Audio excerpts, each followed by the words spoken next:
Teman-teman, ada kejadian unik ketika Peter Lynch memperoleh saham yang cuannya hingga 30 kali lipat dari pembelian awal. Kejadian unik ini sebenarnya ketika dia menemukan saham bagus dari hasil melihat istrinya berbelanja di supermarket. Bagaimana ceritanya? Yuk kita simak setelah pesan-pesan berikut. Selamat datang di channel Catatan Daniel. Di sini teman-teman kita biasanya membahas hal-hal unik seputar investasi saham dan juga pembelajaran dari para investor legendaris yang patut kita jadikan sebagai inspirasi. Hari ini teman-teman kita bakal lanjut lagi dengan kisah Peter Lynch dan kali ini kita bakal menguak sedikit cerita unik bagaimana seorang investor legendaris dunia ini bisa memperoleh salah satu saham yang bagus. Nah, caranya adalah dengan menganalisis dari apa yang istrinya beli di supermarket. Jadi semua berawal dari pada saat Caroline Lynch yang berbelanja di salah satu produk. Ya, dia beli produknya ini legging legs yang baru masuk di kota Boston, teman-teman. Nah, Caroline ini dianggap Lynch sebagai sosok yang expert dalam berbelanja dan memberikan testimoni untuk produk legs. Sungguh ini produk yang bagus, ujarnya. Nah, dari sini kemudian Lynch tertarik untuk melakukan sedikit riset tentang perilaku para perempuan dalam berbelanja produk legging tersebut. Hasilnya, Peter Lynch melihat ada pola perempuan berbelanja di supermarket atau toko obat seminggu sekali. Tapi mereka tidak pernah membeli produk legging di sana. Dan tentu saja alasannya produk legging di supermarket dan toko obat biasanya kualitasnya jelek. Nah, adapun para perempuan hanya pergi ke department store sekitar 6 minggu sekali untuk mencari produk fashion, ya termasuk salah satunya tadi yaitu produk legging terbaik. Lantas muncul produk legs dari Hanes yang masuk ke supermarket dan toko obat dengan kualitas terbaik dan tentu saja harga terjangkau. Artinya, produk legs dari Hanes ini berpotensi mendapatkan exposure terbesar dari calon pembelinya yakni para perempuan dibandingkan dengan produk legging serupa dengan kualitas sama di department store. Nah, artinya Lex berpeluang untuk mencatatkan omset tinggi dibandingkan dengan produk kualitas serupa di department store. Nah, tentu saja hal ini menjadi salah satu nilai dari produk yang dimiliki oleh Hanes tersebut. Lalu kemudian bagaimana ceritanya Peter Lynch bisa memborong saham Hanes tersebut? Kejadiannya teman-teman sebelum membeli saham Hanes, Peter Lynch sempat khawatir ada produk yang serupa yang mengikuti strategi dari Lex tadi.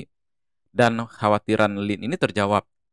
Benar saja kekhawatirannya, tiba-tiba muncul satu produk serupa dari Kaiser Road bermerek No Nonsense. Nah, penjualannya tepat di samping rak bagian Lex dijual. Jadi, Lynch tentu saja khawatir apakah produk Lex ini yang begitu disukai perempuan bakal kehilangan potensi pembelinya. Nah, akhirnya dia mencoba untuk membeli sekitar 48 legging merek No Nonsense tadi. Mungkin yang jualnya juga saya kira bingung ya teman-teman. Jadi untuk apa beli legging sebanyak itu?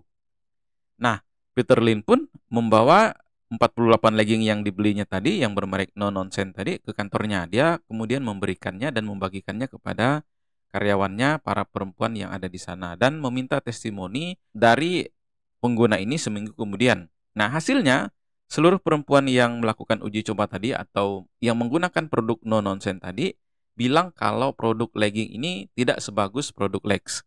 Hasil testimoni dari para perempuan ini tentu saja membuat Peter Lynch yakin untuk membeli saham Hanes.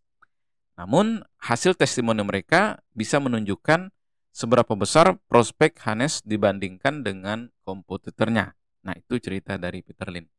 Nah, sebenarnya kesimpulan Lynch ini untuk membeli saham Hanes bukan sekedar dari testimoni yang berasal dari rekan kerjanya terhadap produk kompetitor tadi. Namun, ada beberapa kesimpulan yang bisa diambil dari hasil Peter Lynch ini membeli 48 produk kompetitor Hanes tadi. Nah, yang pertama, Hanes ini telah mendisrupsi pasar legging konvensional yang berkualitas di department store dengan memilih untuk menjual di supermarket dan juga toko obat. Nah, dengan begitu, Hanes tentu saja bisa merebut pangsa pasar legging berkualitas dari produk di department store. Nah, kemudian yang kedua, strategi Hanes mudah ditiru. Yang benar saja misalnya ketika muncul produsen lain yakni Kaiser Road yang mencoba untuk strategi serupa. Nah, artinya potensi Hanes untuk merebut pangsa pasar yang lebih besar akan terganggu dengan adanya keberadaan kompetitor. Yang ketiga, untungnya produk kompetitor ini ternyata tidak sebaik yang dimiliki oleh Hanes. Nah, sehingga di sini Lin kemudian semakin yakin bahwa prospek Hanes ini akan bagus karena bisa merebut pangsa pasar pemain berkualitas di department store. Peter Lin pun kemudian menjadikan saham Hanes sebagai salah satu portofolio terbesar di Magellan Fund.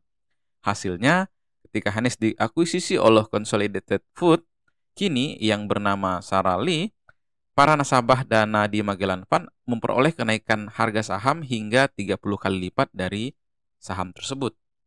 Apa kesimpulan yang bisa kita peroleh dari pengalaman Peter Lin ini, teman-teman? Yang pertama, sebagai catatan bahwa Peter Lin ini bisa menganalisis saham Hanes secara kualitatif atau mengecek langsung di lapangan sebagaimana kualitas dari bisnis ketika memiliki historis sebagai analisis di sektor tekstil. Teman-teman, dari situ kemudian Peter Lin bisa memahami apa saja karakter bisnis produk tekstil yang menarik. Nah, artinya Peter Lin di sini tidak sekedar ujuk-ujuk mendengar ada produk bagus dari istrinya dan langsung melakukan riset ke produk tersebut. Nah, belum lagi ada potensi Peter Lin ini memiliki pemahaman kinerja produk-produk jadi dari sektor tekstil yang ada di sana. Nah, dengan demikian, ketika mendengar nama Lex yang merupakan buatan Hanes, dia jadi tertarik untuk melihat lebih jauh seperti apa sih sebenarnya perusahaan Hanes tersebut. Jika saja Peter Lin ini tidak ada kedekatan dengan sektor tekstil, bisa jadi dia akan mengabaikan opini istrinya terkait dengan legging yang berkualitas yang dijual di supermarket tersebut. Jadi teman-teman, itu kesimpulan yang menarik bagaimana Peter Lin memperoleh keuntungan atau cuan hingga 30 kali lipat dengan melakukan analisis kualitatif dan juga menghadapi kejadian unik. Nah, mudah-mudahan pembelajaran dari Peter Lin ini memberikan kita inspirasi dalam berinvestasi. Saya Daniel dan salam satu frekuensi.